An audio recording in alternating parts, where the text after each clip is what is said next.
welcome back to our channel Navy Academy. I am Jyoti and your chemistry educator. General organic chemistry chapter हमने start कर रखा है, जिसकी already 2 class हो चुकी हैं।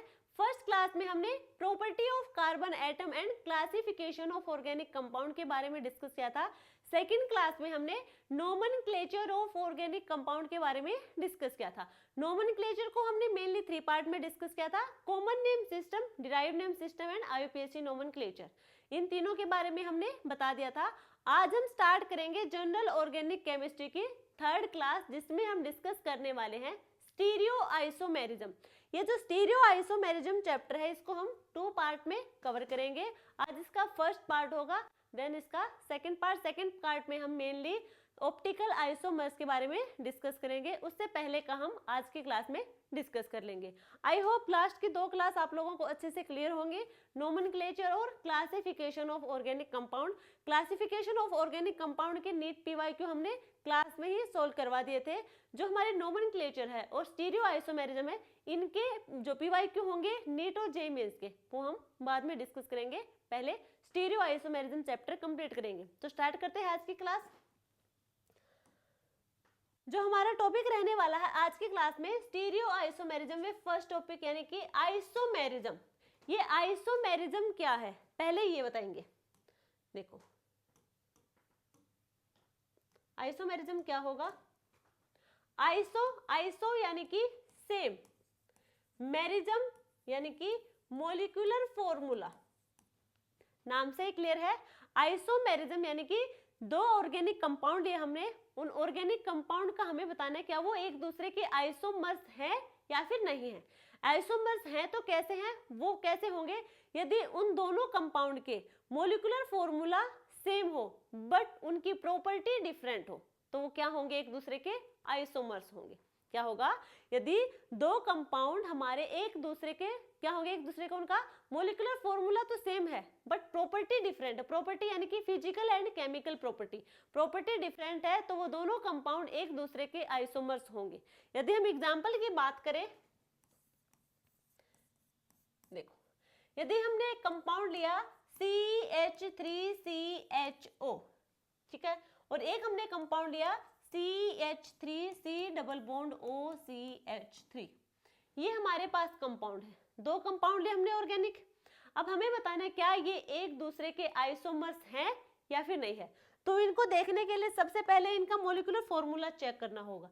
तो सबसे पहले देखो क्या है, कार्बन यहाँ पे 2, हाइड्रोजन कितने होंगे, ये 4, हाइड्रोजन 4 होंगे, एक होगा ऑक्सीजन, ठीक है।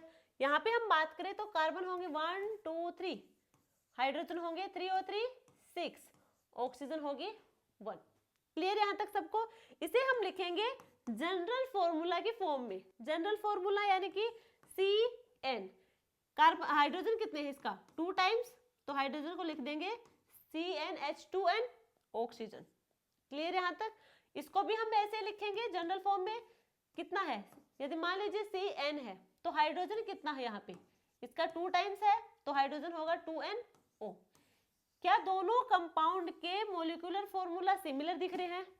दोनों कंपाउंड के मॉलिक्यूलर फॉर्मूला सेम है बट इनकी प्रॉपर्टी डिफरेंट है। प्रॉपर्टी डिफरेंट कैसे है, ये जो हमारे पास कंपाउंड है ये है एल्डिहाइड का, और ये कंपाउंड होगा वो होगा कीटोन का। तो एक कंपाउंड हमारा एल्डिहाइड का है, एक कंपाउंड हमारे पास कीटोन का है। दोनों डिफरेंट फंक्शनल ग्रुप के होंगे, उनकी प्रॉपर्टी भी क्या होगी, डिफरेंट होगी, बट मॉलिक्यूलर फॉर्मूला सेम है। मॉलिक्यूलर फॉर्मूला सेम है तो हम कह सकते हैं कि एल्डिहाइड और कीटोन एक दूसरे के आइसोमर्स हैं, एक दूसरे के आइसोमर्स हैं। क्लियर यहाँ तक। आइसोमेरिज्म में हमें देखना है, यदि हमें कोई भी 2 ऑर्गेनिक कंपाउंड गिवन है तो उनका सबसे पहले हम मॉलिक्यूलर फॉर्मूला चेक करेंगे, क्या दोनों के मॉलिक्यूलर फॉर्मूला सेम है। यदि दोनों के मॉलिक्यूलर फॉर्मूला सेम है तो वो एक दूसरे के आइसोमर्स होंगे और प्रॉपर्टी क्या होनी चाहिए, डिफरेंट होनी चाहिए। क्लियर यहाँ तक।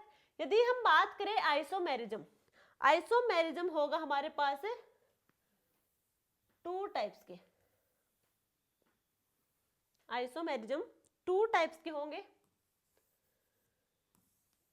फर्स्ट होगा हमारे पास स्ट्रक्चरल आइसोमेरिज्म, स्ट्रक्चरल आइसोमेरिज्म, और सेकंड होगा स्टीरियो आइसोमेरिज्म, स्टीरियो आइसोमेरिज्म, ठीक है। आइसोमेरिज्म की डेफिनेशन क्लियर है, molecular formula same, property different, वो होंगे आइसोमर्स। अब आइसोमर्स टू टाइप के होंगे, एक होंगे जो स्ट्रक्चरल आइसोमेरिज्म, एक होगा स्टीरियो आइसोमेरिज्म। तो सबसे पहले हम डिस्कस करेंगे स्ट्रक्चरल आइसोमेरिज्म के बारे में। तो ये देखो कि स्ट्रक्चरल आइसोमेरिज्म क्या है। आइसोमेरिज्म है यानी कि इसका मोलिकुलर फॉर्मूला तो सेम होगा, मोलिकुलर फॉर्मूला सेम होगा। अब बात करें नाम से ही, देखो नाम क्या है इसका, स्ट्रक्चरल, यानी कि स्ट्रक्चरल आइसोमेरिज्म में या फिर इसके जितने भी पार्ट होंगे उन सब में याद रखना कि जो उसका नाम है वही चीज उसकी डिफरेंट होगी, जो नाम है वही चीज उसकी क्या होगी, डिफरेंट होगी। जैसे कि इसका नाम है स्ट्रक्चरल आइसोमेरिज्म, यानी कि इसकी स्ट्रक्चर ही डिफरेंट होगी, क्या होगी, इसकी स्ट्रक्चर डिफरेंट होगी। Two organic compound which have same molecular formula, molecular formula same होगा क्योंकि आइसोमर्स का मतलब यही है कि मोलिकुलर फॉर्मूला सेम है, ये आइसोमर्स का ही पार्ट है। तो मोलिकुलर फॉर्मूला सेम होगा बट स्ट्रक्चर डिफरेंट होगी, क्या होगी, स्ट्रक्चर डिफरेंट होगी। ये होगा हमारे पास स्ट्रक्चरल आइसोमेरिज्म। अब हम बात करें स्ट्रक्चरल आइसोमेरिज्म के टाइप्स की, तो स्ट्रक्चरल आइसोमेरिज्म मेनली 6 टाइप के होंगे, 6 टाइप्स के होंगे। फर्स्ट होगा हमारे पास chain isomerism, chain isomerism. Second होगा हमारे पास position isomerism. Third functional group isomerism. Fourth metamerism. Fifth होगा ring chain isomerism, ring chain isomerism. Six होगा टोटोमेरिज्म, टोटोमेरिज्म। तो ये हमारा क्या है, स्ट्रक्चरल आइसोमेरिज्म के पार्ट हैं जिनको हम एक एक करके डिस्कस करेंगे। सबसे पहले हम चेन आइसोमर के बारे में डिस्कस करेंगे। तो चेन आइसोमर क्या होगा, अभी क्या बताया कि जितने भी हमारे स्ट्रक्चरल आइसोमर होंगे उनका जो नेम होगा वही क्या होगा, उसका डिफरेंट पार्ट होगा, बाकी सेम होगा। तो यहाँ पे हम बात करें चेन आइसोमेरिज्म, आइसोमेरिज्म यानी कि मोलिकुलर फॉर्मूला तो सेम होगा ही होगा। बात करें यहाँ पे, बात करें हम चेन की, तो चेन ही इसकी क्या होगी, डिफरेंट होगी। चेन मतलब यानी कि जो हमारी क्या होती है, पेरेंटल कार्बन चेन या फिर साइड चेन। तो यहाँ पे जो डिफरेंट होगी वो होगी पेरेंटल कार्बन चेन या फिर साइड चेन। तो देखो two organic compound which have same molecular formula, same functional group, same position of functional group, multiple bond but having different parental carbon chain and side chain. यानी कि जो हमारे chain isomer है, यहाँ पे हम जो दो कंपाउंड की बात करेंगे ऑर्गेनिक कंपाउंड की, उनका मोलिकुलर फॉर्मूला सेम होगा, उनका फंक्शनल ग्रुप सेम होगा, उनकी पोजीशन भी सेम होगी फंक्शनल ग्रुप की, मल्टीपल बॉन्ड सेम होंगे, बट जो पेरेंटल कार्बन चेन और साइड चेन होंगे वो डिफरेंट होंगे। एग्जाम्पल से हम बात करें इनकी, देखो हम एग्जाम्पल ले रहे हैं पेंटेन का, CH3 CH2 CH2 CH2 CH3, ये हमारे पास है N पेंटेन, ये हमारे पास है N पेंटेन। यदि हम बात करें next compound CH3 CH CH3 CH2 CH3, ये होगा आइसोपेंटेन। नेक्स्ट होगा हमारे पास CH3 CH3 CH3 CH3, ये होगा नियोपेंटेन, नियोपेंटेन। क्लियर यहां तक? ये हमने क्या दिया, हमने कंपाउंड्स दिए हैं, हमें बताना है यहाँ पे अब क्या ये चेन आइसोमर शो कर रहे हैं। यदि चेन आइसोमर शो कर रहे हैं तो उसके पहले हमें देखना पड़ेगा कि इनका मोलिकुलर फॉर्मूला सेम हो, फंक्शनल ग्रुप सेम हो, पोजीशन सेम हो फंक्शनल ग्रुप की और मल्टीपल बॉन्ड भी सेम हो, बट उनकी जो चेन होगी कार्बन की वो डिफरेंट हो। देखो अब सबसे पहले मोलिकुलर फॉर्मूला चेक करेंगे क्योंकि यहाँ पे मल्टीपल बॉन्ड और फंक्शनल ग्रुप तो यहाँ पे है नहीं, तो उन्हें चेक करने की यहाँ पे नीड है नहीं। तो मोलिकुलर फॉर्मूला चेक करेंगे तो ये कितने कार्बन, 1 2 3 4 5 कार्बन, हाइड्रोजन होंगे 3 2 5 2 7 2 9 और 3 12। क्लियर? C5H12। नेक्स्ट होगा 1 2 3 4 और 5, C5 हाइड्रोजन होंगे 3 3 6 3 9 2 11 लेके 12, C5H12। नेक्स्ट होगा हमारे पास कार्बन 1 2 3 4 5, C5 हाइड्रोजन होंगे 3 6 9 8 9 और 12। तो सबके मोलिकुलर फॉर्मूला सेम है C5H12। N pentane, isopentane, neopentane है क्या, ये हमने लास्ट क्लास में डिस्कस कर लिया था, तो आप वहां जाके देख सकते हैं। यहाँ पे हम सिर्फ चेक करें कि चेन आइसोमर है या फिर नहीं। तो चेन आइसोमर में हमने देखा कि तीनों कंपाउंड के मोलिकुलर फॉर्मूला सेम है, फंक्शनल ग्रुप और मल्टीपल बॉन्ड यहाँ पे प्रेजेंट नहीं है। तो डिफरेंट क्या होनी चाहिए, इनकी चेन होनी चाहिए, कार्बन की हम कहें पेरेंटल चेन। तो पेरेंटल चेन यहाँ पे देखो अब क्या वो डिफरेंट है, ये होगी 1 2 3 4 5। तो यहाँ पे कितने हैं पेरेंटल कार्बन चेन में, 5 कार्बन प्रेजेंट है। नेक्स्ट होगा 1 2 3 4, नेक्स्ट में कितने हैं पेरेंट चेन में, 4। थर्ड में होगा 1 2 3, कितने हैं, 3। तो यहाँ पे जो पेरेंटल कार्बन चेन है वो डिफरेंट है, मोलिकुलर फॉर्मूला सेम है, तो ये होंगे हमारे पास है चेन आइसोमेरिज्म। ठीक है, क्लियर यहाँ तक? तो यहाँ तक क्लियर होगा चेन आइसोमेरिज्म। नेक्स्ट जो हमारा आइसोमेरिज्म होगा वो होगा पोजीशन आइसोमेरिज्म। पोजीशन आइसोमेरिज्म यानी कि मोलिकुलर फॉर्मूला सेम होगा, डिफरेंट क्या होगी, पोजीशन। पोजीशन किसकी, पोजीशन या तो फंक्शनल ग्रुप का होगा या फिर मल्टीपल बॉन्ड का, या फिर हम बात करें सब्स्टिट्यूट का, इन्हीं की तो पोजीशन होगी कि फंक्शनल ग्रुप है उसकी पोजीशन क्या है, फर्स्ट कार्बन पे, सेकंड कार्बन पे, थर्ड कार्बन पे, या फिर वही डबल बॉन्ड फर्स्ट कार्बन के बीच में है, या फिर हम बात करें सेकंड थर्ड के बीच में है, तो हमें किसकी पोजीशन बतानी है, functional group, multiple bond and substituent की, वो डिफरेंट होनी चाहिए। मोलिकुलर फॉर्मूला और फंक्शनल ग्रुप ये क्या होंगे, सेम होंगे, और पेरेंटल कार्बन चेन भी यहाँ पे सेम होगी, और पोजीशन डिफरेंट होगी। पोजीशन किसकी, functional group, multiple bond and substitute की। क्लियर यहाँ पर, यानी कि पोजीशन आइसोमर वो होंगे जहां पे functional group, multiple bond and substitute की पोजीशन डिफरेंट होगी। एग्जाम्पल की हम बात करें, देखो CH3 CH2 CH2OH, CH3 CH2 CH3OH, ये हमने दो ऑर्गेनिक कंपाउंड लिए हैं। अब यहाँ पे हम सबसे पहले इनका मोलिकुलर फॉर्मूला चेक करेंगे। C1 2 3 कार्बन होंगे 3, हाइड्रोजन होंगे 3 2 5 2 7 8 और ऑक्सीजन होगी 1। मोलिकुलर फॉर्मूला इसका है C3H8O, C कितने यहाँ भी 3 हैं, हाइड्रोजन होंगे 3 2 5 3 8 और कितना कहते हैं 3, अच्छा यहाँ पे 2 नहीं आएगा क्योंकि बैलेंस क्या होगी 5 होगी कार्बन की, 3 4 4 और 3 7 और ये क्या हुआ 8 और एक ऑक्सीजन हो गया। यहाँ पे क्या मोलिकुलर फॉर्मूला सेम है, बिल्कुल सेम है। फंक्शनल ग्रुप सेम है, बिल्कुल सेम है, दोनों के पास क्या है OH, एल्कोहल के फंक्शनल ग्रुप है। अब हमें बात करनी है पेरेंटल चेन की, क्या पेरेंटल चेन सेम है, 1 2 3 कार्बन है पेरेंटल चेन में, 1 2 3, सेकंड कंपाउंड में भी 3 कार्बन है पेरेंटल चेन में, यानी कि पेरेंटल कार्बन चेन भी सिमिलर है। अब हमें बात करनी है फंक्शनल ग्रुप, क्योंकि यहाँ पे मल्टीपल बॉन्ड और सब्स्टिट्यूएंट तो है नहीं, तो हम यहाँ बात करेंगे फंक्शनल ग्रुप की पोजीशन की। फंक्शनल ग्रुप की पोजीशन, यहाँ पे जो फंक्शनल ग्रुप की पोजीशन है वो है 1 पोजीशन पे, जो होगा हमारे पास है प्रोपेन 1 ओल। यहाँ पे जो OH लगा वो लगा है सेकंड कार्बन पे, जो होगा हमारे पास है प्रोपेन 2 ओल। क्या हुआ, दोनों की पोजीशन डिफरेंट है। फंक्शनल ग्रुप तो सिमिलर है बट उनकी पोजीशन क्या है, डिफरेंट है, एक फर्स्ट कार्बन पे है, एक सेकंड कार्बन पे है। क्लियर यहाँ तक, यानी कि पोजीशन आइसोमेरिज्म वे होंगे जहां पे molecular formula, functional group and parental carbon chain तो सेम होगी, बट पोजीशन फंक्शनल ग्रुप और मल्टीपल बॉन्ड एंड सब्स्टिट्यूट की डिफरेंट होगी। क्लियर यहाँ तक। नेक्स्ट आइसोमेरिज्म के हम बारे में हम बात करेंगे, जो होगा फंक्शनल आइसोमेरिज्म। फंक्शनल आइसोमेरिज्म, ये फंक्शनल आइसोमेरिज्म क्या है, वही जो नाम गिवन है वही क्या होगा, डिफरेंट होगा, यानी कि यहाँ पे फंक्शनल ग्रुप ही डिफरेंट होंगे, मोलिकुलर फॉर्मूला सेम होगा।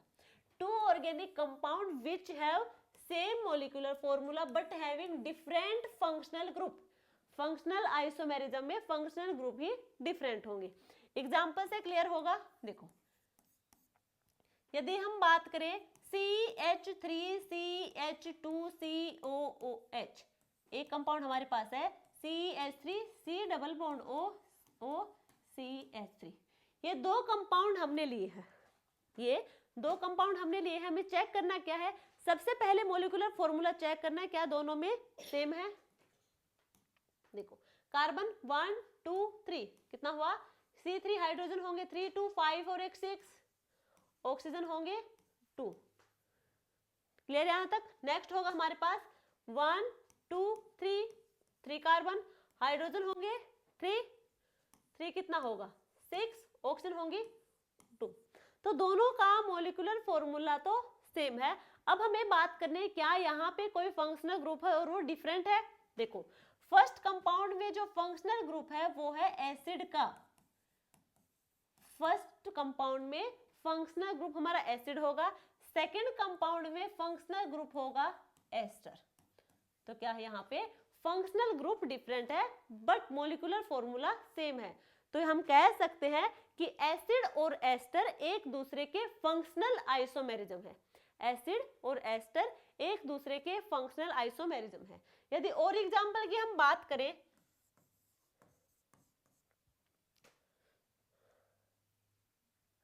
CH3OH, CH3OH एक हमने लिया, CH3OCH3, ठीक है।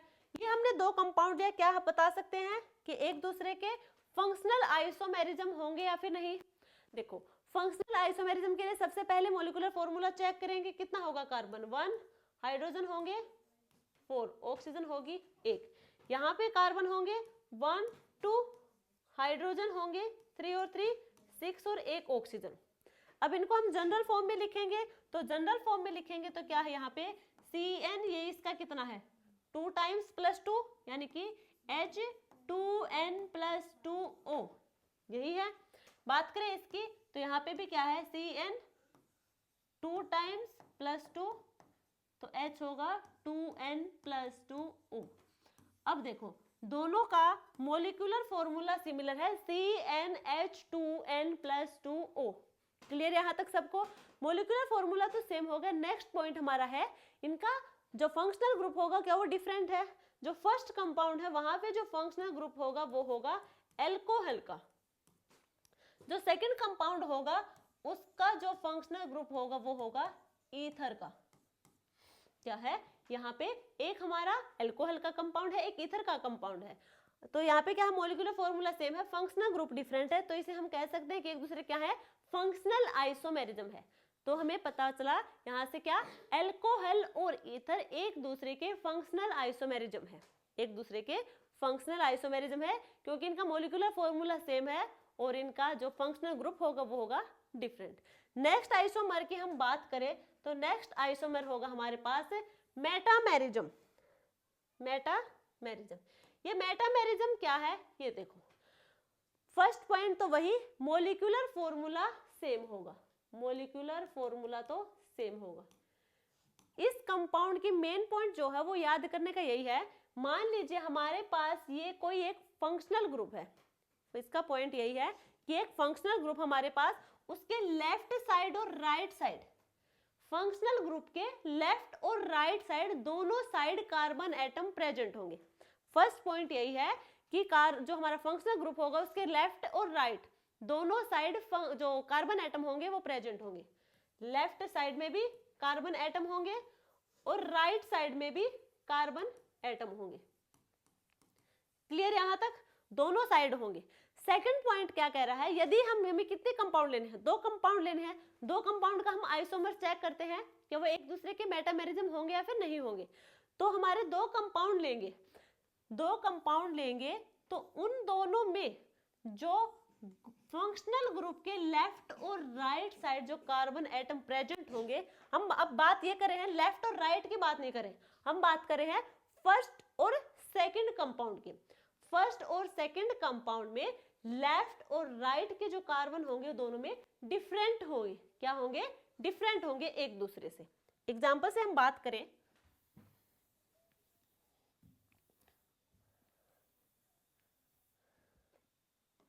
देखो CH2CH3 CH2CH3। एक कंपाउंड ये हमारे पास एक है CH3O CH2 CH2CH3। ये दो कंपाउंड हमने लिए हैं। ये लिया हमने ईथर के कंपाउंड। हमने जो हमारा फर्स्ट पॉइंट था, फर्स्ट पॉइंट यही था कि फंक्शनल ग्रुप के लेफ्ट और राइट साइड दोनों कार्बन प्रेजेंट हुई है, दोनों, इसमें भी दोनों साइड कार्बन एटम प्रेजेंट है। यहां तक क्लियर है। सेकंड पॉइंट हमने कहा था, अब हम बात करेंगे इन दोनों कंपाउंड के बीच में, ना कि सिर्फ एक कंपाउंड के बीच में। इसके दोनों साइड सेम कार्बन एटम हो सकते हैं, वो एक अलग बात है। हम बात करेंगे दोनों कंपाउंड की। दोनों कंपाउंड में क्या है, देखो फर्स्ट कंपाउंड में लेफ्ट साइड में कार्बन है 2 और राइट साइड में कार्बन एटम है 2। यहां तक ठीक है। इधर जो हमारा सेकंड कंपाउंड होगा तो लेफ्ट में कार्बन होंगे 1 और राइट में जो कार्बन होंगे वो होंगे 3। यानी कि इधर 2 है, इधर 1 है, इधर 2 है, इधर 3 है। ये डिफरेंस बता रहे थे हम कि इसमें 2 1 यानी कि यहाँ पे सेम कार्बन नहीं होंगे और यहाँ भी सेम कार्बन नहीं होंगे, डिफरेंट कार्बन होंगे। तो ये हमारे मेटामेरिज्म शो करेंगे। साथ में इनका हम मॉलिक्यूलर फॉर्मूला और चेक कर रहे थे क्या सिमिलर है या फिर नहीं है। देखो 1 2 3 4 C4 हाइड्रोजन 3 2 5 2 7 और 3 10। एक ऑक्सीजन है। यहाँ पे 1 2 3 4 हाइड्रोजन होंगे 3 2 5 2 7 और 3 10 और एक ऑक्सीजन होगी। क्लियर यहां तक सबको? ठीक है, ये हमारा होगा मेटामेरिज्म। एक पॉइंट और, मेटामेरिज्म हमेशा कहां देखेंगे, उन फंक्शनल ग्रुप में देखेंगे जिसमें दोनों साइड कार्बन एटम प्रेजेंट हो। यानी कि पॉलीवैलेंट फंक्शनल ग्रुप में ही मेटामेरिज्म देखने को मिलेगा, मोनोवैलेंट फंक्शनल ग्रुप में मेटामेरिज्म देखने को नहीं मिलेगा। अब हम बात करें ये पॉलीवैलेंट और मोनोवैलेंट फंक्शनल ग्रुप कौन से हैं।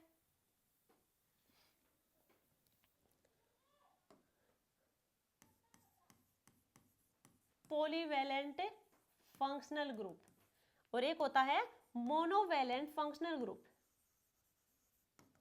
सबसे पहले हम बात करेंगे पॉलीवैलेंट।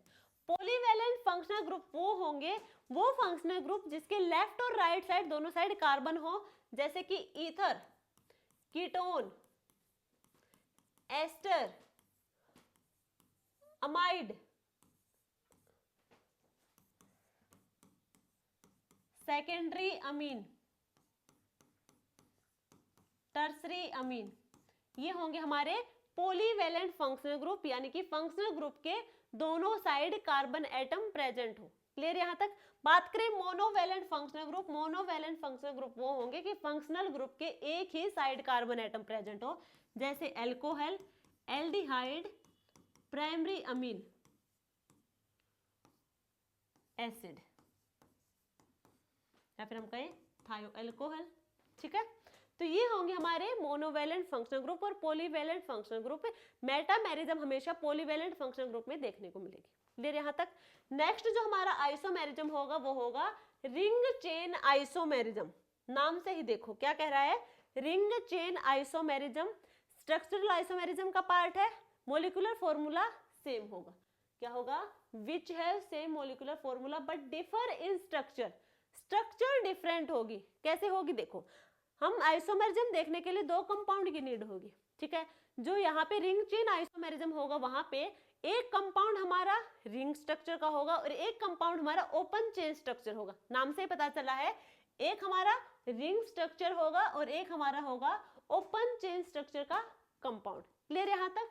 देखो एग्जाम्पल देखो, CH3 CH double bond CH CH3 और सेकंड कंपाउंड हमारे पास है ये।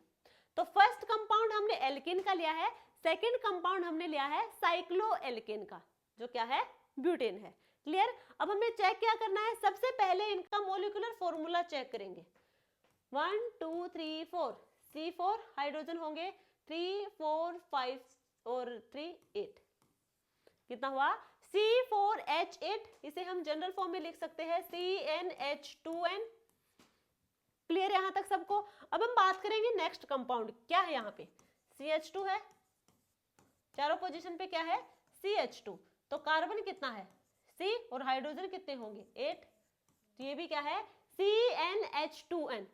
दोनों का मॉलिक्यूलर फॉर्मूला सेम है, फर्स्ट कंडीशन फुलफिल हुई। सेकंड कंडीशन हमारी है एक कंपाउंड हमारा ओपन चेन स्ट्रक्चर का होना चाहिए, एक हमारा साइक्लिक स्ट्रक्चर होना चाहिए। तो फर्स्ट हमारा ओपन चेन है, सेकंड हमारा साइक्लिक स्ट्रक्चर है। तो क्या हुई ये हमारा रिंग चेन आइसोमेरिज्म शो कर रहे हैं, या फिर हम कह सकते हैं कि एल्कीन और साइक्लोएल्केन, एल्कीन और साइक्लोएल्केन एक दूसरे के आइसोमर्स होंगे। एल्कीन एंड साइक्लोएल्केन एक दूसरे के आइसोमर होंगे यदि उनका मॉलिक्यूलर फॉर्मूला सेम है तो, ठीक है। और कौन सी आइसोमेरिज्म होगी, रिंग चेन आइसोमेरिज्म शो करेगा। क्लियर यहां तक। नेक्स्ट जो हमारा आइसोमेरिज्म है वो होगा टोटोमेरिज्म। टोटोमेरिज्म यहाँ पे क्या है, अभी तक हम बात कर रहे थे दो कंपाउंड ले रहे थे, देन हम उनका मॉलिक्यूलर फॉर्मूला चेक किया, देन उनकी जो प्रॉपर्टी है नेक्स्ट कंडीशन थी वो देखी हमने। अब यहाँ पे टोटोमेरिज्म में क्या होगा, हमारे पास कोई एक कंपाउंड है, ठीक है, उस एक कंपाउंड की ही दो फॉर्म होंगी। क्या कह रहे हैं हम, एक कंपाउंड की ही दो फॉर्म होगी जो एक दूसरे में क्या होगी, इंटर कन्वर्टिबल होंगी। एक दूसरे में क्या होंगी, इंटर कन्वर्टिबल, या फिर हम कहें इक्विलिब्रियम कंडीशन पे मिलेंगे दोनों, इक्विलिब्रियम कंडीशन पे उनकी फॉर्मेशन होगी। देखो, और साथ में क्या है, differing in position of hydrogen and double bond. साथ में क्या कह रहा है, दोनों हमारे जो फॉर्म होगी कंपाउंड की उनमें हाइड्रोजन और डबल बॉन्ड की पोजीशन डिफरेंट होगी। एग्जांपल से क्लियर होगा। देखो एग्जांपल होगा इसका कीटोइनोल। कीटोइनोल जो कंपाउंड होगा वो हमारा टोटोमेरिज्म शो करेगा। कैसे करेगा, देखो कीटो यानी कि कीटोन कंपाउंड फंक्शनल ग्रुप होगा यहाँ पे CH3 C डबल बॉन्ड और CH3, ठीक है। सेकंड होगा हमारे पास CH3 COH double bond CH2। यहाँ पे क्या है, कीटो फॉर्म है, तो ये हमारा जो कंपाउंड है वो है कीटो कंपाउंड। ये क्या है, डबल बॉन्ड की वजह से इन, साथ में क्या है एल्कोहल, तो ओल, इनोल, यहाँ पे क्या हुई, इनोल की फॉर्मेशन हुई।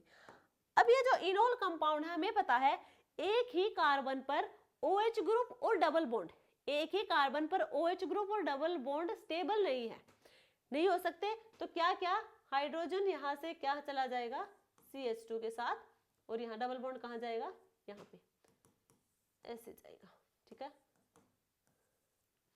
क्लियर यहाँ तक। तो किसकी फॉर्म बनेगी, कीटो फॉर्म बनेगी। अब बात करें यहाँ पे क्या है, पोजीशन डिफरेंट है हाइड्रोजन और डबल बॉन्ड की। यहाँ पे जो डबल बॉन्ड है वो है कार्बन और ऑक्सीजन के बीच में, यहाँ जो डबल बॉन्ड है वो है कार्बन और कार्बन के बीच में।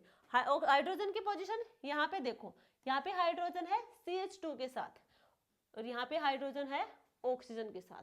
क्लियर, यहाँ पे कार्बन के साथ था, यहाँ पे ऑक्सीजन के साथ है, तो हाइड्रोजन और डबल बॉन्ड की पोजीशन डिफरेंट होगी।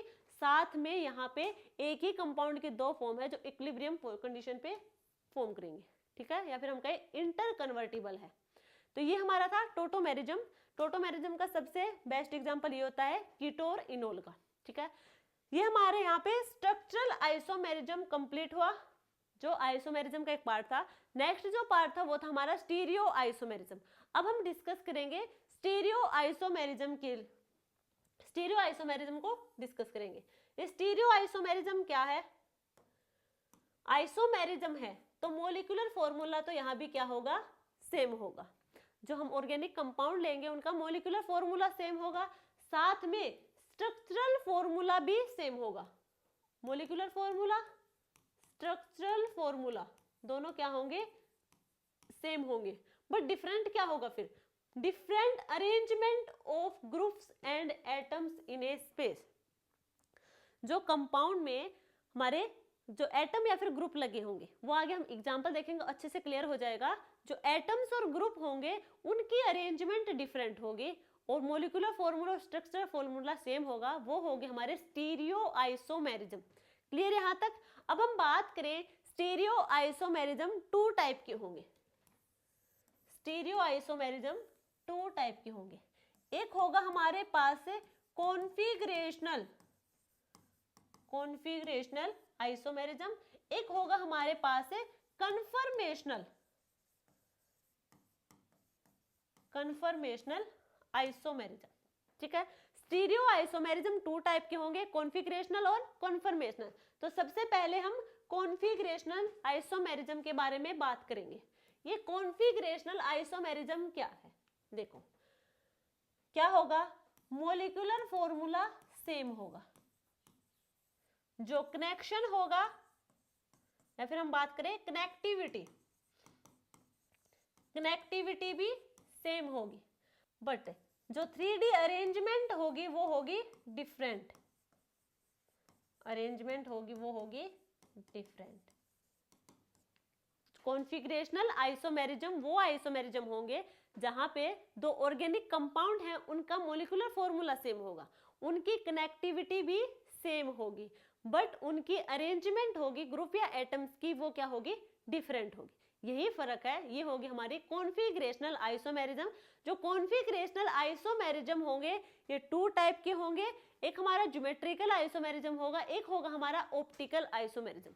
तो आज की क्लास में हम ज्योमेट्रिकल आइसोमेरिज्म तक ही डिस्कस करेंगे, ऑप्टिकल आइसोमेरिज्म हम नेक्स्ट क्लास में डिस्कस करेंगे। तो सबसे पहले हम ज्योमेट्रिकल आइसोमेरिज्म की डेफिनेशन देखते हैं। क्या geometrical isomerism, 2 organic compound which have same molecular formula, same structural formula, but having different arrangement of groups or atoms in a space due to restriction of rotation or hindered rotation।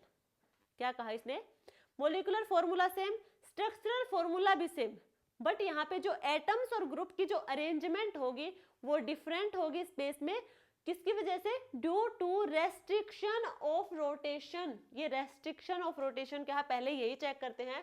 मान लीजिए हमारे पास एक paper है, मान लीजिए हमारे पास एक paper है, ठीक है। यदि हमने क्या किया, उस पेपर से एक पेन को पास आउट कर दिया, एक पेपर है, पेपर को आर पार निकाल दिया, ठीक है, पेपर में से पेन को आर पार निकाल दिया।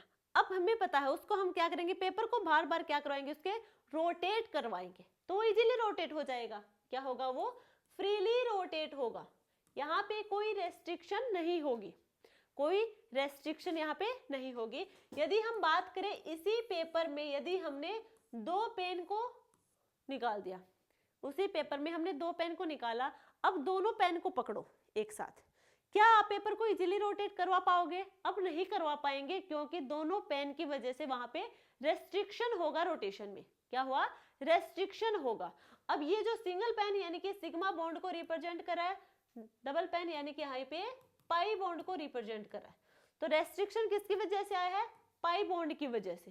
किसकी वजह से, पाई बॉन्ड की वजह से आया है। तो यहाँ पे जो अरेंजमेंट हुई एटम और ग्रुप्स की स्पेस में, किसकी वजह से, रेस्ट्रिक्शन ऑफ रोटेशन क्या हो जाएगी, डिफरेंट हो जाएगी। तो हमें ज्योमेट्रिकल आइसोमेरिज्म कहाँ पे चेक करेंगे, जहां पे डबल बॉन्ड होगा, पाई बॉन्ड की फॉर्मेशन होगी, वहीं पे ज्योमेट्रिकल आइसोमर हम देखेंगे। यहाँ तक तो क्लियर है, सिग्मा बॉन्ड में हम ज्योमेट्रिकल आइसोमर नहीं देखेंगे। फर्स्ट पॉइंट क्लियर है। अब हम बात करें ज्योमेट्रिकल आइसोमेरिज्म कहाँ डिस्कस करेंगे, तो ज्योमेट्रिकल आइसोमेरिज्म हम एल्किन में डिस्कस करेंगे, ऑक्जाइम में डिस्कस करेंगे, एजो कंपाउंड में डिस्कस करेंगे, साथ में साइक्लो एल्केन में डिस्कस करेंगे। क्लियर यहाँ तक? तो फर्स्ट हमारा जो रहने वाला है वो है geometrical isomerism in alkene. Alkene में क्या होता है, पाई बॉन्ड की फॉर्मेशन होती है, इसीलिए यहाँ पे क्या होगी, रेस्ट्रिक्शन होगा रोटेशन में, और उसकी वजह से हमारे जो एटम और ग्रुप लगे होंगे कंपाउंड में वो क्या होंगे, डिफरेंट होंगे, उनके अरेंजमेंट, एटम्स और ग्रुप की अरेंजमेंट डिफरेंट होगी। रेस्ट्रिक्शन की वजह से, रेस्ट्रिक्शन आएगा पाई बॉन्ड की वजह से, और पाई बॉन्ड होगा एल्किन में। देखो अब ये तो हमने देख लिया कि ज्योमेट्रिकल आइसोमेरिज्म एल्किन में होगा, तो एल्किन हमें पता है कुछ इस टाइप से होगा। क्लियर है? अब एल्किन की भी कुछ कंडीशन है कि हर एल्किन में ज्योमेट्रिकल आइसोमेरिज्म होगा, ये पॉसिबल नहीं है। एल्किन में तब होगा जब जो हमारे पास यहाँ पे दोनों sp2 कार्बन प्रेजेंट है। क्या है, जो हमारी एल्किन में 2 sp2 कार्बन प्रेजेंट हैं, उन पे लगे हुए दोनों एटम क्या हो, डिफरेंट हो। क्या हो, ये A और B सिमिलर ना हो, यहाँ भी A और B क्या हो, सेम ना हो। समझ आए यहाँ तक? तो ये हमारा ज्योमेट्रिकल आइसोमेरिज्म शो करेगा। ठीक है, ज्योमेट्रिकल आइसोमेरिज्म कभी भी एल्केन और एल्काइन में शो नहीं करेगा। एल्केन में इसलिए नहीं करेगा क्योंकि वहां पे कोई रेस्ट्रिक्शन होगा नहीं, रेस्ट्रिक्शन वहां पे क्या है, सिग्मा बॉन्ड की फॉर्मेशन होगी, तो वहां पे ज्योमेट्रिकल आइसोमेरिज्म होगा नहीं। यदि हम बात करें एल्काइन की, एल्काइन में क्या है, ट्रिपल बॉन्ड साथ में एक एक एटम है, तो यहाँ पे क्या होने चाहिए, कार्बन पे दो ग्रुप होने चाहिए या फिर एटम होने चाहिए जो डिफरेंट होंगे। तो एल्केन और एल्काइन में हमारे यहाँ पे कोई ज्योमेट्रिकल आइसोमेरिज्म नहीं होगी। एल्किन में होगी, बट एल्किन की कंडीशन ये है कि जो sp2 कार्बन है उस कार्बन पे लगे हुए एटम और ग्रुप क्या होंगे, डिफरेंट होंगे। एटम या ग्रुप क्या होंगे, डिफरेंट होंगे। यहाँ पे या फिर इस टाइप से भी हो सकते हैं सी डी, तो ये भी ज्योमेट्रिकल आइसोमेरिज्म शो करेगा। यदि इस टाइप से है हमारे पास एल्किन, तो ये ज्योमेट्रिकल आइसोमेरिज्म शो नहीं करेगी क्योंकि एक ही कार्बन पे यानी कि sp2 कार्बन पे दोनों एटम क्या लगे हैं, सेम लगे हैं, तो यहाँ पे ज्योमेट्रिकल आइसोमेरिज्म नहीं होगी। क्लियर यहाँ तक सबको? ज्योमेट्रिकल आइसोमेरिज्म एल्किन में होगी तो कब होगी, यहाँ तक क्लियर है सबको? अब हम बात करेंगे नोमेनक्लेचर की। ये जो नोमेनक्लेचर की हम बात करेंगे ये एल्किन की पर ही बात करेंगे, ये हम एल्किन में ही बात करेंगे। हम ज्योमेट्रिकल आइसोमेरिज्म के बारे में डिस्कस कर रहे हैं, ज्योमेट्रिकल आइसोमेरिज्म हम सबसे पहले एल्किन के बारे में डिस्कस किया है। अब हम बात करेंगे इसके नोमेनक्लेचर की, एल्किन के नोमेनक्लेचर की। देखो यहाँ पे हम बात करेंगे सिस एंड ट्रांस नोमेनक्लेचर, यानी कि यदि सेम ग्रुप और atoms on sp2 carbon present towards same side है तो वो होगा सिस। यदि ऑपोजिट साइड है तो होगा ट्रांस। सिस आइसोमर ऑपोजिट में है तो ट्रांस आइसोमर। क्लियर यहाँ तक? एग्जांपल से अच्छे से क्लियर होगा। देखो एल्किन में देखेंगे CH3H, CH3H, carbon double bond carbon, CH3H, HCH3। ये हमारे पास दो कंपाउंड है। सबसे पहले ये देखो क्या ये पे एल्किन है, एल्किन है। अब हमें देखना है क्या यहाँ पे sp2 कार्बन पर लगे हुए दोनों एटम या ग्रुप डिफरेंट है, तो यहाँ पे भी क्या है, दोनों डिफरेंट है, और यहाँ पे भी क्या है, दोनों डिफरेंट है, इनमें भी क्या है, डिफरेंट है। अब नेक्स्ट हमें क्या करना है, इनका नोमेनक्लेचर करवाना है। तो नोमेनक्लेचर करवाएंगे कैसे, यदि हमारे पास same group same side present है तो वो सिस होगा। अब यहाँ देखो सेम ग्रुप एल्काइल ग्रुप, दोनों मिथाइल ग्रुप किधर है, सेम साइड है, तो ये जो आइसोमर होगा ये होगा हमारा सिस आइसोमर। नेक्स्ट हम बात करें यहाँ पे CH3 और CH3, same group opposite side में है तो ये होगा ट्रांस आइसोमर। क्लियर यहाँ तक सबको? Cis and trans. यहाँ पे क्या होगा, मेनली हमारे पास ये एल्किन में देखेंगे, एल्किन में हम सिस एंड ट्रांस देखेंगे। यदि हमारे पास दो डिफरेंट ग्रुप sp2 कार्बन पर दो डिफरेंट एटम या डिफरेंट ग्रुप प्रेजेंट हो देन, ठीक है। यदि हम बात करें, ये तो हमने बात की दो एटम डिफरेंट हो तो सिस ट्रांस से नोमेनक्लेचर होगा। अब कुछ कंपाउंड ऐसे भी हो सकते हैं जहां पे सारे के सारे ही क्या हो, डिफरेंट हो।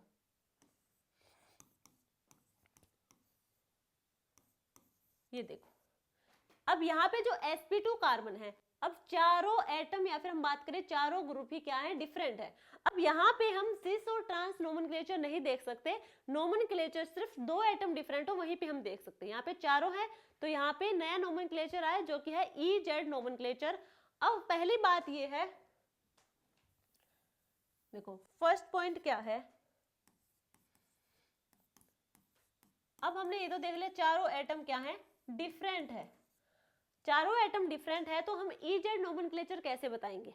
EZ नोमेनक्लेचर बताने के लिए यहाँ पे हम प्रायोरिटी रूल लगाएंगे। प्रायोरिटी रूल, जो फर्स्ट पॉइंट होगा वो होगा जो sp2 कार्बन पर लगे हुए दो एटम पे देखेंगे। एक जो sp2 कार्बन है उस पर लगे हुए दो एटम या दो ग्रुप हैं उन पे अप्लाई करेंगे। पहले फर्स्ट क्या होगा, यदि एटॉमिक नंबर इंक्रीज है, इन दोनों में से जिसका भी एटॉमिक नंबर ज्यादा होगा उस पे हम लिखेंगे, उसे हम मानेंगे हायर प्रायोरिटी वाला। क्या करेंगे, हायर प्रायोरिटी वाला, और जिसका एटॉमिक नंबर कम है वो लोअर प्रायोरिटी वाला। तो इस कार्बन की हम बात करें पहले, तो यहाँ पे लगा है क्लोरीन और आयोडीन। क्लोरीन और आयोडीन में हमें पता है आयोडीन का एटॉमिक नंबर ज्यादा होगा, तो ये होगा हायर प्रायोरिटी का और क्लोरीन होगा लोअर प्रायोरिटी का। क्लियर यहाँ तक। अब फ्लोरीन और ब्रोमीन, अब इस वाले कार्बन के जो एटम होंगे उनकी बात करेंगे। फ्लोरीन और ब्रोमीन में यहाँ पे ब्रोमीन हमारा होगा, उसका एटॉमिक नंबर ज्यादा होगा, उसे हम हायर प्रायोरिटी, फ्लोरीन को लिखेंगे लोअर प्रायोरिटी। यहाँ तक क्लियर है, प्रायोरिटी रूल हमने लगा दिया। अब नेक्स्ट पॉइंट हमारा ये है कि EZ नोमेनक्लेचर कैसे करेंगे। यदि लोअर प्रायोरिटी वाले या फिर हम कहें हायर प्रायोरिटी वाले, यानी कि सेम प्रायोरिटी वाले जो भी एटम या ग्रुप होंगे वो यदि सेम साइड प्रेजेंट है तो Z नोमेनक्लेचर, यदि वो ऑपोजिट साइड प्रेजेंट है तो E नोमेनक्लेचर, यानी कि सेम प्रायोरिटी वाले ग्रुप यदि सेम साइड प्रेजेंट है तो होगा Z, यदि ऑपोजिट साइड प्रेजेंट है तो होगा E नोमेनक्लेचर, Z आइसोमर या फिर E आइसोमर होगा। क्लियर यहाँ तक सबको। हमें क्या देखना है, हमें कार्बन जो sp2 कार्बन है उस पे लगे हुए डिफरेंट एटम या ग्रुप है उनको हमें प्रायोरिटी नंबर देना है। अब प्रायोरिटी कैसे देंगे, हम देंगे एटॉमिक नंबर के बेस पे, जिसका एटॉमिक नंबर ज्यादा वो हायर प्रायोरिटी का, और जो सेम प्रायोरिटी वाले एटम सेम साइड प्रेजेंट होंगे तो Z आइसोमर, ऑपोजिट साइड होंगे तो E आइसोमर। अब हम बात करें, ये तो हमने देखा एटॉमिक नंबर से बता दिया, ये हमने बता दिया एटॉमिक नंबर से। यदि हम बात करें, हमारे पास ये कंपाउंड है कोई, हाइड्रोजन, ड्यूटेरियम, ट्रिटियम, और यहाँ पे लगा दिया CH3, कोई मिथाइल ग्रुप लगा दिया।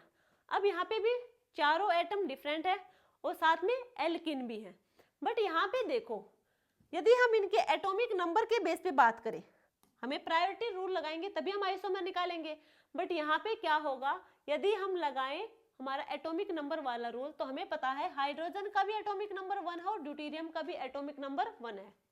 तो अब क्या करें, यदि एटॉमिक नंबर इक्वल हो, एटॉमिक नंबर सेम हो, देन हम एटॉमिक मास देखेंगे, एटॉमिक मास या फिर हम कहें मास नंबर देखेंगे। अब यहाँ पे हाइड्रोजन का एटॉमिक मास होगा 1 और ड्यूटेरियम का होगा 2, तो जिसका एटॉमिक मास ज्यादा वो होगा हायर प्रायोरिटी का, तो ये होगा हायर प्रायोरिटी का और ये होगा लो प्रायोरिटी का। बात करें इधर ट्रिटियम, ट्रिटियम का तो एटॉमिक नंबर 1 और कार्बन का कितना होगा 6 होगा, तो ये होगा हमारे पास हायर प्रायोरिटी का और ये होगा लो प्रायोरिटी का। क्लियर यहाँ तक सबको। अब ये बताओ वो हमारा E या Z कौन सा होगा, तो लो और लो या फिर हम हाई और हाई, सेम प्रायोरिटी वाले कहाँ है, ऑपोजिट डायरेक्शन में, ऑपोजिट डायरेक्शन में है तो यहाँ पे होगा E आइसोमर। फर्स्ट वाले में क्या होगा, सेम प्रायोरिटी वाले सेम डायरेक्शन में है तो यहाँ पे होगा Z आइसोमर। कैसा होगा, Z आइसोमर होगा। क्लियर यहाँ तक, EZ नोमेनक्लेचर भी। अब हम बात करेंगे next geometrical isomerism in oxime. Geometrical isomerism in oxime, सबसे पहले ये देखो कि हम ऑक्जाइम को रिप्रेजेंट कैसे करेंगे। देखो carbon double bond nitrogen OH और नाइट्रोजन पे है लोन पेयर, कैसे रिप्रेजेंट किया ऑक्जाइम को, यहाँ पे देखो पाई बॉन्ड की वजह से होगा रेस्ट्रिक्शन, यहाँ पे पाई बॉन्ड हुआ कार्बन और नाइट्रोजन के बीच में, तो पाई बॉन्ड तो है, ये तो हमने देख लिया। यहाँ पे क्या है, ये तो फिक्स है carbon double bond nitrogen OH, ये तो फिक्स है, बट यहाँ पे कार्बन पर जो लगे हुए जो दो एटम या फिर ग्रुप हैं वो क्या होने चाहिए, डिफरेंट होने चाहिए, तभी यहाँ पे ऑक्जाइम में ज्योमेट्रिकल आइसोमेरिज्म शो करेगा। क्या कहा कि carbon double bond nitrogen OH ये फिक्स है, कार्बन पर लगे हुए 2 डिफरेंट ग्रुप या एटम होंगे वो क्या होने चाहिए, डिफरेंट ही होने चाहिए। यहाँ पे A और B क्या हो डिफरेंट, देन वो ज्योमेट्रिकल आइसोमेरिज्म शो करेगा। यदि यहाँ पे दोनों एटम सेम हुए तो ज्योमेट्रिकल आइसोमेरिज्म शो नहीं करेगा ऑक्जाइम। क्लियर यहाँ तक, ठीक है। एग्जाम्पल की बात करते हैं, कार्बन नाइट्रोजन, ये हुआ OH, यहाँ पे CH3 और H, ये लगा सकते हैं, दोनों एटम क्या है, डिफरेंट है, ये हमारा एज इट इज रहेगा, तो यानी कि ये GI शो करेगा। क्लियर यहाँ तक? यदि हम बात करें carbon double bond nitrogen OH और यहाँ पे है हाइड्रोजन और हाइड्रोजन, तो ये GI शो नहीं करेगा क्योंकि यहाँ पे जो एटम लगे हैं वो हैं सेम, तो सेम एटम की वजह से यहाँ पे GI शो नहीं करेगा। नेक्स्ट हमारे पास आई, अभी तक हमने नोमेनक्लेचर 2 पढ़े थे, सिस एंड ट्रांस और E और Z नोमेनक्लेचर, वो हमने एल्किन के लिए डिस्कस किए थे। अब हम बात करेंगे यहाँ पे सिन एंड एंटी नोमेनक्लेचर। सिन और एंटी आइसोमर जो होंगे ये हम ओक्जाइम में डिस्कस करेंगे। ओक्जाइम, जो ओक्जाइम है हमारा, इसके 2 फॉर्म होंगे, एल्डोक्जाइम और कीटोक्जाइम। जो एल्डोक्जाइम हुआ उसकी फॉर्मेशन कैसे हुई, देखो, यदि हमारे पास है एल्डिहाइड और एल्डिहाइड की रिएक्शन हमने करवाई NH2OH, यदि एल्डिहाइड की रिएक्शन करवाई NH2OH के साथ, देन वहां से वाटर मॉलिक्यूल बाहर चला जाएगा और हमें मिलेगा CH3CH डबल बॉन्ड NOH, ये हमारा आया एल्डोक्जाइम। किसकी फॉर्मेशन हुई है, एल्डोक्जाइम की फॉर्मेशन हुई। यदि हम बात करें कीटोक्जाइम की, कीटोक्जाइम में होगा, यदि हम कीटोन की रिएक्शन करवाएं NH2OH के साथ, यहां से भी वाटर मॉलिक्यूल बाहर चला जाएगा, वाटर मॉलिक्यूल बाहर जाएगा तो यहाँ पे भी कीटोक्जाइम की फॉर्मेशन होगी। क्लियर यहाँ तक सबको, एल्डोक्जाइम और कीटोक्जाइम। अब हमें बात करनी है नोमेनक्लेचर की। एल्डोक्जाइम और कीटोक्जाइम में हमें सिन और एंटी नोमेनक्लेचर की बात करनी है, तो यहाँ पे देखो किसके बेस पे बताएंगे। सबसे पहले डेफिनेशन देखो, एल्डोक्जाइम में तो ये होगा यदि OH ग्रुप और H और OH ग्रुप होंगे, यदि सेम साइड प्रेजेंट होंगे तो सिन आइसोमर होगा, यदि ऑपोजिट साइड प्रेजेंट होंगे तो एंटी आइसोमर होगा।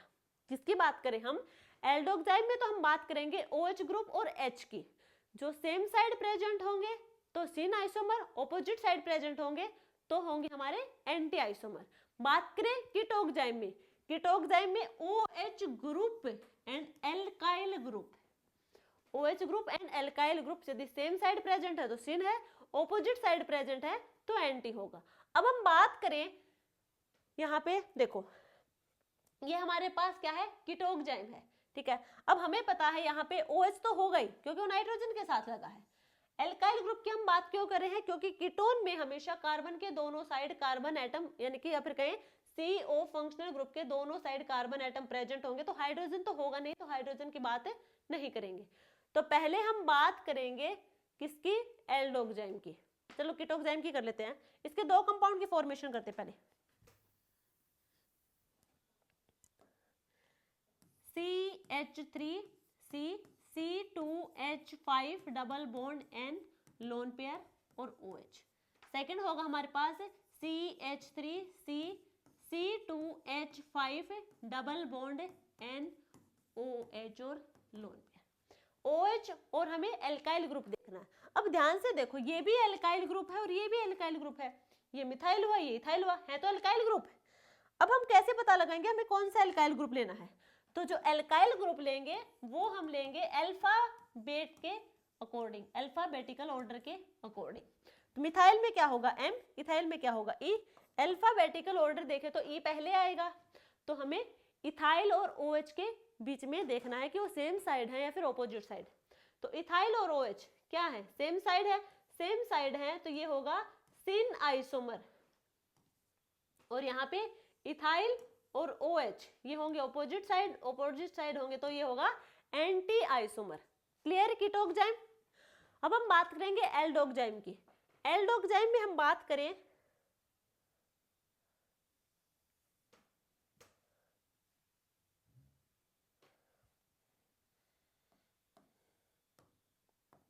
देखो, ये होगा एल्डोक्जाइम, यहाँ पे क्या लगा होगा, हाइड्रोजन, ठीक है। अब हमें बताना है हाइड्रोजन और OH के बीच में, तो ये हाइड्रोजन है और ये OH है, दोनों सेम साइड प्रेजेंट है, सेम साइड है तो सिन होगा, यहाँ पे दोनों ऑपोजिट साइड प्रेजेंट है तो यहाँ पे होगा एंटी आइसोमर। आई थिंक सिंग और एंटी नोमेनक्लेचर आप लोगों का क्लियर होगा। यहाँ पे एल्डोक्साइम में हमें OH और H के बीच में देखना है कि वो ऑपोजिट डायरेक्शन में है प्रेजेंट है तो वो होगा एंटी, यदि सेम साइड लगे हैं तो होगा सिन आइसोमर। कीटोक्साइम में एल्काइल ग्रुप और OH के बीच में हमें देखना है एल्काइल ग्रुप, वो एल्काइल ग्रुप लेंगे जो अल्फाबेटिकली पहले आता होगा।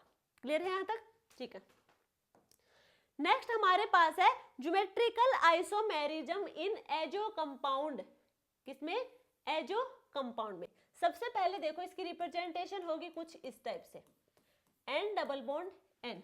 एजो कंपाउंड में N डबल बॉन्ड N होगा, जो यहाँ पे डबल बॉन्ड है पाई बॉन्ड की फॉर्मेशन यानी कि रेस्ट्रिक्शन होगा रोटेशन के टाइम पे, तो यहाँ पे ज्योमेट्रिकल आइसोमेरिज्म शो होगा।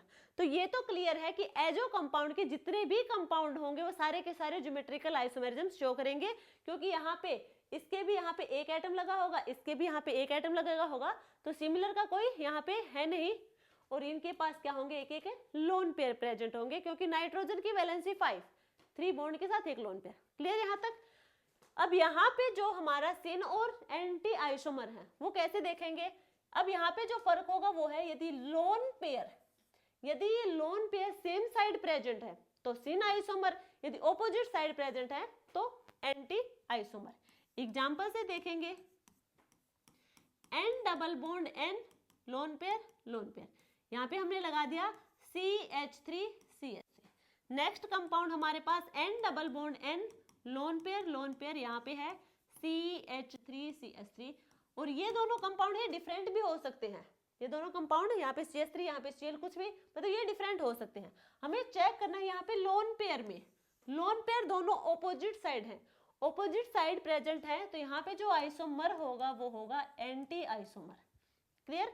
ये ग्रुप डिफरेंट हो सकते हैं, हमें लोन पेयर चेक करने हैं। यदि लोन पेयर ऑपोजिट डायरेक्शन में है तो एंटी आइसोमर होगा, यदि लोन पेयर सेम साइड में प्रेजेंट है तो वहां पे सिन आइसोमर होगा।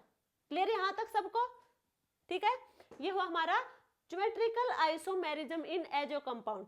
नेक्स्ट होगा हमारा ज्योमेट्रिकल आइसोमेरिज्म इन साइक्लोएल्केन। ये साइक्लोएल्केन क्या है? यानी कि साइक्लिक स्ट्रक्चर कुछ इस टाइप से। ये क्या है? साइक्लिक स्ट्रक्चर है। क्लियर यहाँ तक सबको? अब यहाँ पे देखो ध्यान से, क्या कह रहा है इसका जो फर्स्ट पॉइंट है, फर्स्ट पॉइंट कह रहा है at least 2 carbon present in cycloalkane with 2 different group, या फिर कहें 2 डिफरेंट एटम। जो हमारे पास साइक्लोएल्केन प्रेजेंट है उसमें कम से कम 2 ऐसे कार्बन होने चाहिए जिस पर 2 डिफरेंट ग्रुप लगे हो या फिर 2 डिफरेंट एटम लगे हो, देन वहां पे जो साइक्लोएल्केन होगा वो ज्योमेट्रिकल आइसोमेरिज्म शो करेगा। कैसे करेगा? देखो, ये हमारे पास है साइक्लोएल्केन, यदि हम कहीं ये साइक्लोएल्केन हमारा आइसोमेरिज्म शो करेगा ज्योमेट्रिकल? बिल्कुल नहीं करेगा, क्योंकि यहाँ पे जितने भी कार्बन प्रेजेंट हैं सब पे क्या लगा है? सेम ग्रुप या फिर एटम लगे हैं जो कि है हाइड्रोजन। और इसकी फर्स्ट कंडीशन ही क्या है कि यहाँ पर एटलीस्ट 2 ऐसे कार्बन होने चाहिए जिस पर 2 डिफरेंट एटम लगे हों। तो ये 2 कार्बन ले लिए हमने, तो यहाँ पे क्या है? एक हाइड्रोजन एक ड्यूटेरियम, एक हाइड्रोजन एक ड्यूटेरियम। दोनों एटम क्या है? हाइड्रोजन और ड्यूटेरियम सेम तो है नहीं, ठीक है, क्या है? डिफरेंट है। तो ये क्या शो करेगा? ज्योमेट्रिकल आइसोमेरिज्म शो करेगा, और ये ज्योमेट्रिकल आइसोमेरिज्म शो नहीं करेगा। तो इसकी कंडीशन यही है, साइक्लोएल्केन में 2 कार्बन ऐसे होने चाहिए जहां पर 2 डिफरेंट एटम लगे हो या फिर 2 डिफरेंट ग्रुप लगे हो, तो ज्योमेट्रिकल आइसोमेरिज्म शो करेगा। सेकंड जो पॉइंट है हमारा वो है यदि हमारे पास 8 कार्बन एटम और 8 कार्बन एटम से ज्यादा की साइक्लोएल्केन स्ट्रक्चर है। कैसी बात करें? अब साइक्लोएल्केन की बात करें हैं, यदि साइक्लोएल्केन स्ट्रक्चर में 8 कार्बन या फिर 8 कार्बन से ज्यादा एटम प्रेजेंट है। कैसे?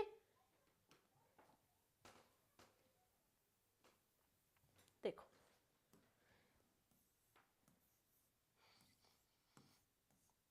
ये हमारे पास कितना है? 1 2 3 4 5 6 7 8 मेंबर है। साथ में क्या है? साइक्लोएल्केन है। अब यहाँ पे जितने भी हमारे यहाँ पे हैं 1 और 8 कार्बन को छोड़ के बाकी पोजीशन पे जो कार्बन है वहां पे 2 हाइड्रोजन है सभी के पास। तो तो वो तो हमारा क्या करेंगे, इनके अकॉर्डिंग तो आइसोमेरिज्म दिखाएंगे नहीं। उसने कहा था कि फर्स्ट रूल ने दो हमारे कार्बन ऐसे होंगे जहां पे दो डिफरेंट हमारे क्या हो, एटम लगे हो। अब जो 1 और 8 पोजीशन का जो कार्बन है, यहाँ पे क्या है, एल्किन है, तो यहाँ पे सिर्फ एक एक हाइड्रोजन लगा होगा, दूसरा एटम होगा ही नहीं। दूसरा यहाँ पे पाई बॉन्ड की फॉर्मेशन हो रखी है, हमें पता है, इसे हम देखेंगे तो ये कैसी होगी, यहाँ पे कोई क्या नहीं होगा, कोई एंगुलर स्ट्रेन यहाँ पे होगा नहीं, क्योंकि इस स्ट्रक्चर को हम कुछ इस टाइप से भी लिख सकते हैं, क्या शो करेगा, ट्रांस, और यहाँ पे GI होगा, क्या होगा, GI होगा। यदि हम बात करें नेक्स्ट पॉइंट की, तो नेक्स्ट पॉइंट ये है, यदि साइक्लोएल्किन में 8 कार्बन एटम से कम हो तो वहां पे ज्योमेट्रिकल आइसोमेरिज्म नहीं होगा, क्योंकि वहां पे एंगुलर स्ट्रेन होगा। एंगुलर स्ट्रेन की वजह से वहां पे ज्योमेट्रिकल आइसोमेरिज्म शो नहीं करेगा। तो ये थी हमारी आज की क्लास। कैसी लगी आपकी आज की क्लास, तो आप कमेंट सेक्शन में बताना। आई होप आप लोगों को अच्छे से समझ आई होगी। यहाँ तक हमारा ज्योमेट्रिकल आइसोमेरिज्म का पोर्शन कंप्लीट हुआ। नेक्स्ट क्लास में हम ऑप्टिकल आइसोमेरिज्म के बारे में डिस्कस करेंगे। यदि वीडियो अच्छी लगे तो लाइक शेयर एंड सब्सक्राइब करना। मिलते हैं एक नई क्लास के साथ, और देन हम करवाएंगे इनके PYQ सॉल्व। ठीक है, बाय।